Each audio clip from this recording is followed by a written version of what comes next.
Sabado linggo. Wala problema.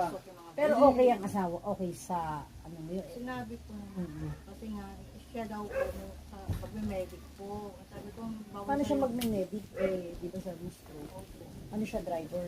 Hindi po, mismo siya po yung... EMS. Ganun din ang anak ko dati.